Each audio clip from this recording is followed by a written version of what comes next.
High, good morning everyone. Apex competitive study সেন্টারের পক্ষ থেকে তোমাদের আন্তরিক প্রীতি ও শুভেচ্ছা।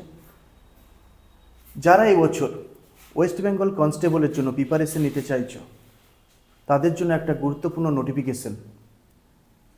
যদিও এখন রাজ্য সরকারের তরফ থেকে নোটিফিকেশানটাকে বাস্তবায়িত করা হয়নি, তবু তোমাদের একটু নোটিফিকেশানটা জেনে রাখা উচিত যে ওয়েস্ট বেঙ্গল পুলিশের কর্তারা নবান্নে কী নোটিফিকেশান পাঠিয়েছে।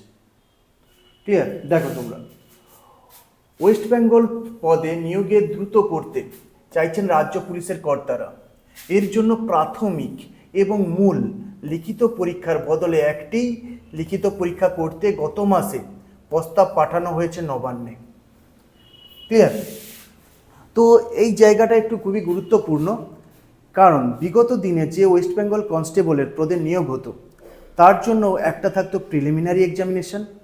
প্রিলিমিনারি এক্সামিনেশান 100 নাম্বার, ওটাতে পাস করলে হতো মেন্স, ওটাতে পাস করার পর তোমার যেটা হতো 1600 মিটারের মাঠে পাস করলে 85 নাম্বারের মেন্স পরীক্ষা এবং 15 নাম্বারের ইন্টারভিউ।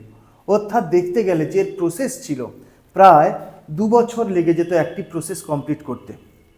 এই নিয়োগের টাইমটা কমানোর জন্য রাজ্য পুলিশের যারা কর্তারা, তারাই একটা নোটিফিকেশান পাঠিয়েছে নবান্ন থেকে যদি গ্রিন সিগন্যাল পেয়ে যায়, তাহলে কিন্তু আগামী দিনে যত কনস্টেবলের পরীক্ষা আছে ওয়েস্ট বেঙ্গলের, সবই কিন্তু আর প্রথম এবং দ্বিতীয় পার্টে পরীক্ষা হবে না, একটাই পরীক্ষা হবে এবং তারপর মাঠ এবং ইন্টারভিউ, পরেই মেরিট লিস্ট।